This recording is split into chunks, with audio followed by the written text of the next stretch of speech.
मैं इतना नम हो गई, मुझे समझ ही नहीं आया अब मैं क्या बोलूँ, मैं क्या करूँ और कैसे डील करूँ। उन्होंने कहा कि अरे इसकी तो लाइफ़ ही ख़राब हो गई है अभी। एक तो ये इतनी यंग है और उसके बाद ओवेरियन कैंसर हो गया है और अब कंसीव नहीं कर पाएगी और मतलब ज़िंदगी ख़राब है। मैं कहाँ भाग के जाऊँगी? ये बीमारी तो मुझे नहीं छोड़ेगी ना, वो तो पीछे-पीछे आएगी।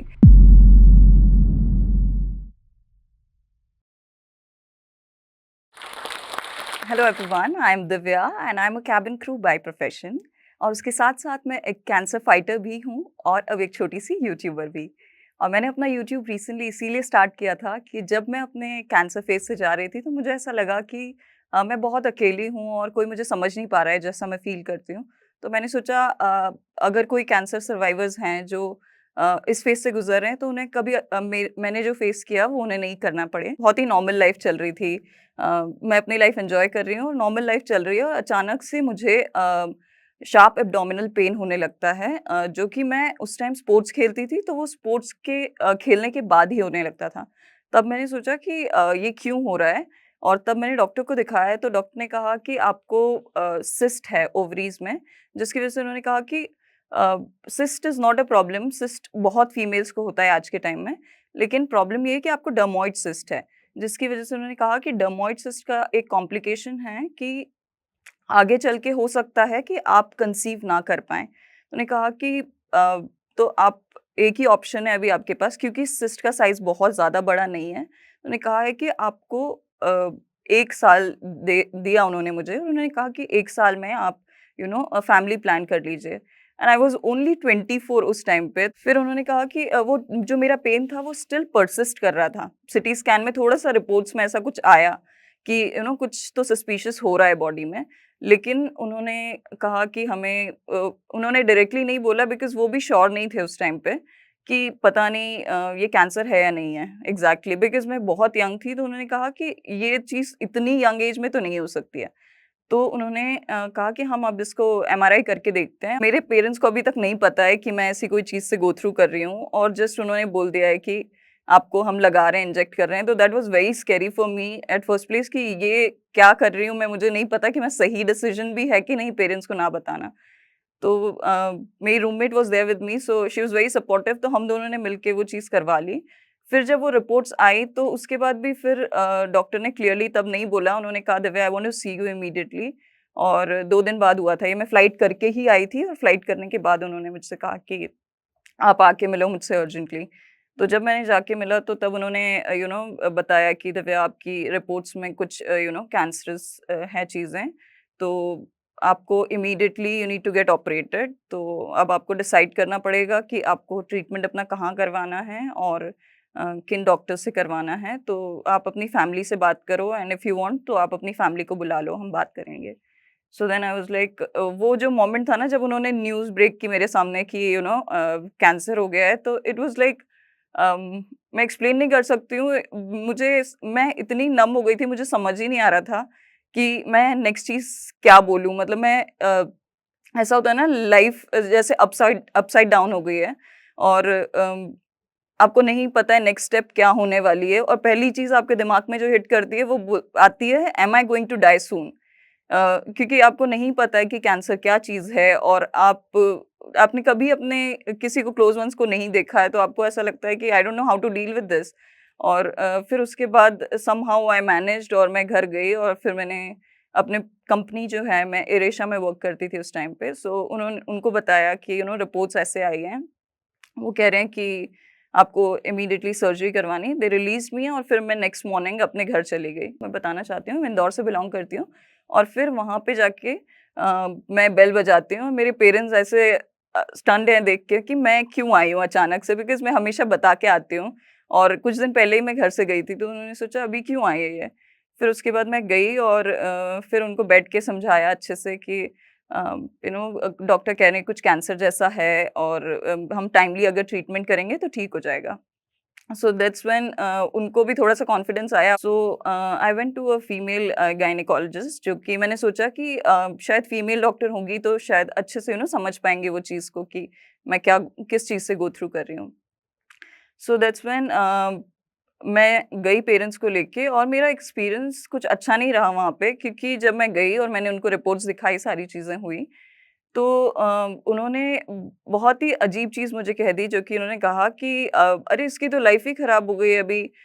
एक तो ये इतनी यंग है, और उसके बाद ओवेरियन कैंसर हो गया है और अब कंसीव नहीं कर पाएगी, और मतलब ज़िंदगी ख़राब है, अनमैरिड है।" डिसाइडेड कि मैं इन डॉक्टर के पास नहीं कर पाऊँगी, करवा सकती treatment. So then I decided कि दूसरे जो अच्छे डॉक्टर हैं उनको दिखाती हूँ। So that was a male oncologist जो कि कैंसर सर्जन थे, उनको मैंने दिखाया।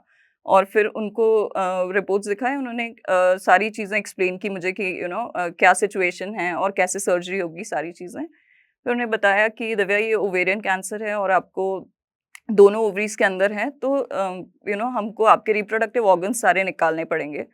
सो एक प्रॉब्लम है, कॉम्प्लिकेशन है कि उसके बाद आप कंसीव नहीं कर पाओगे। सो एक अल्टरनेटिव है कि आप चाहें तो अपना जो ओवम होता है वो प्रिज़र्व करके रख सकते हैं, and at a later stage जब आप कंसीव करना चाहते हैं बाद में, तो आप वो कर सकते हैं, वो प्रोसेस के थ्रू। बट उसमें भी अगेन एक कॉम्प्लिकेशन है, जिसमें कि आपकी ओवरीज़ में फ्लूइड है जो कि कैंसरस है।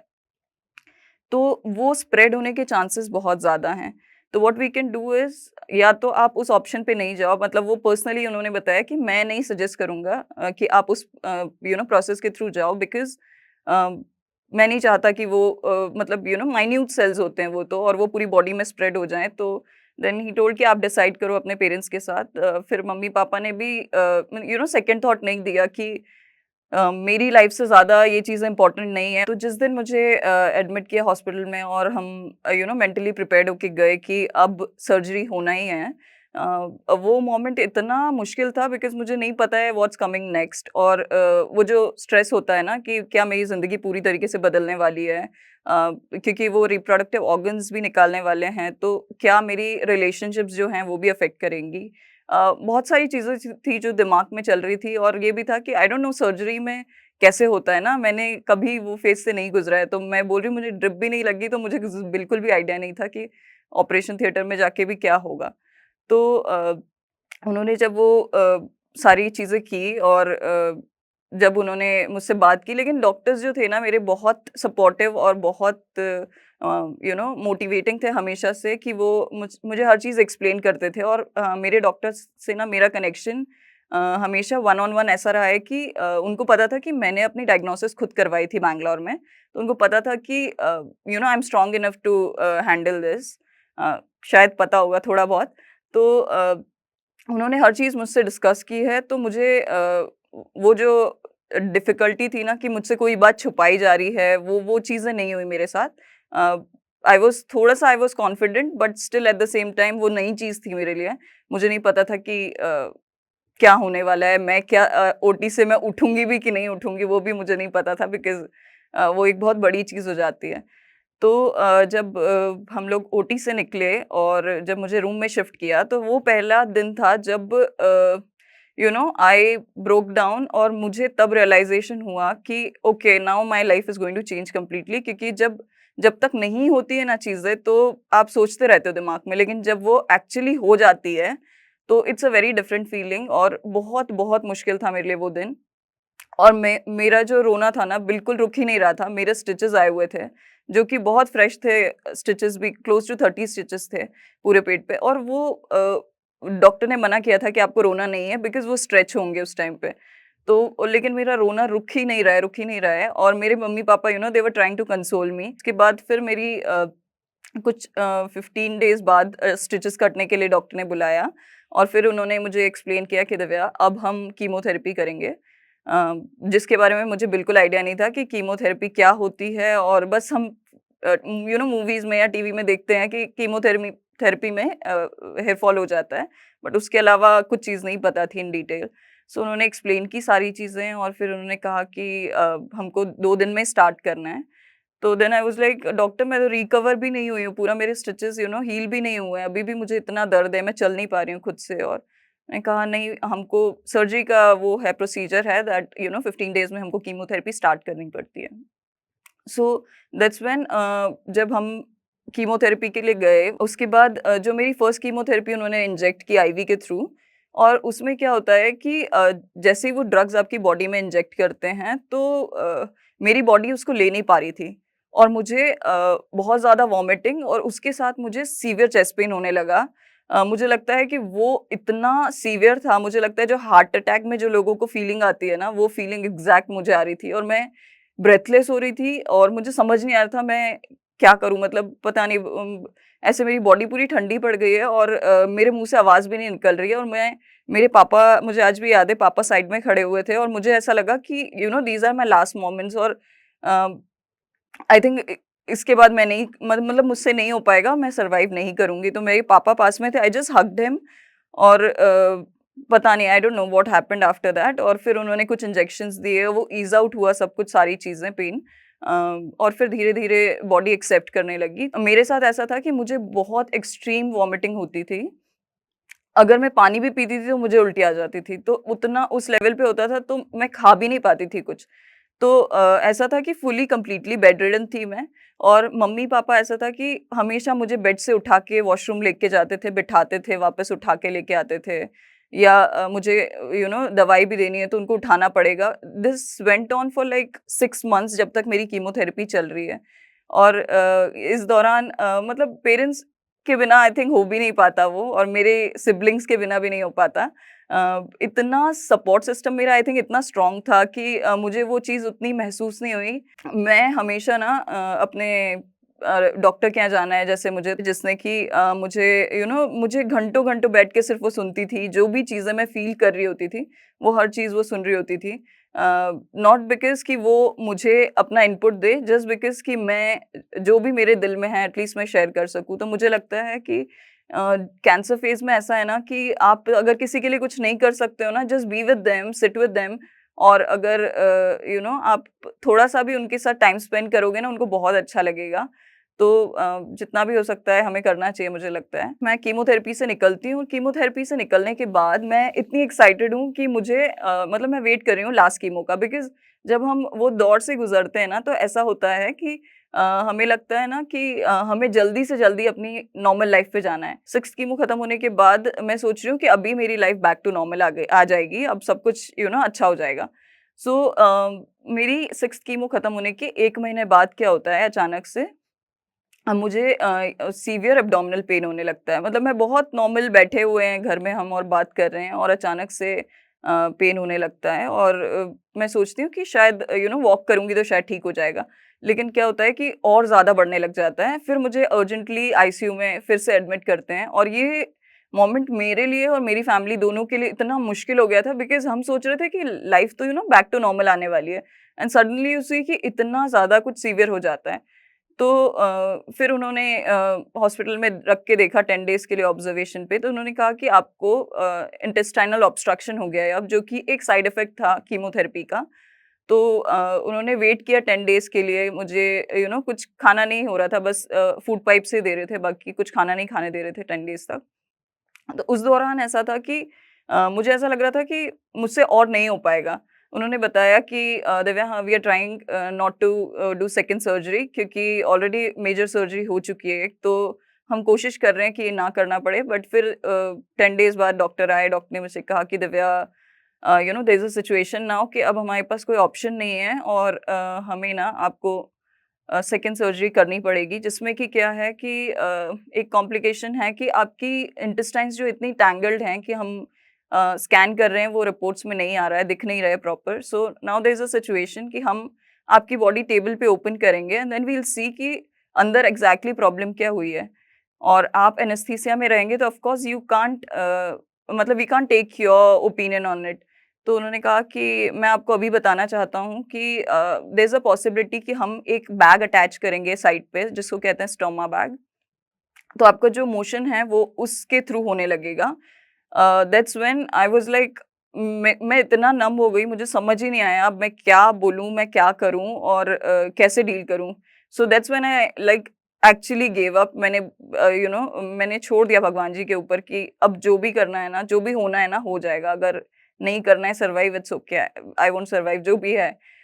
तो क्या होता है कि डॉक्टर ने कहा कि आप थोड़ा-सा हिम्मत रखो, हो जाएगा। हम लोग कोशिश करेंगे कि वो ना करना पड़े, पर अगर करना पड़ा तो ये सिचुएशन होगी। बस वो बोल के चले गए एंड आई वाज़ नम, तो मैं अपने ना बेड पे लेटी हुई हूँ।